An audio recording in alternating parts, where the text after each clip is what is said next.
جو ان اول بیت وضع للناس للذی ببکہ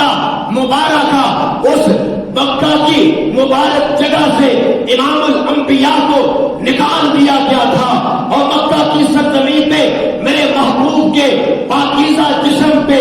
گل ڈالا جاتا تھا، اوجریاں ڈالی جاتی تھی، محبوب کریم کے اصحاب کو پیٹا جاتا تھا، محبوب کریم محمد مصطفیٰ کی لخت جگر سیدہ فاطمہ الزہرا کے چہرے پر ابو جہل نے تھپڑ مارا تھا۔ ہاں، وقت نہیں، اس تھپڑ کا بدلہ لینے والا پھر مکے کی سرزمین پہ ابو سفیان کھڑا ہوا تھا، اور ابو جہل کے گریبان سے پکڑ کر کے محمد مصطفیٰ کی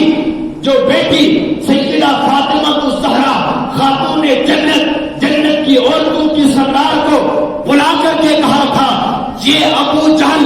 بدبخت تو رسول کی بیٹی کے چہرے پہ تھپڑ مارنے والا ہے، میں اسے گریبان سے پکڑ چکا ہوں، اپنا بدلہ لے لے۔ یہ وہ ابو سفیان ہے جس نے دشمن رسول کو اسلام لانے سے پہلے بھی گریبان سے پکڑ کر کے پیغمبر کے جگر کے ٹکڑے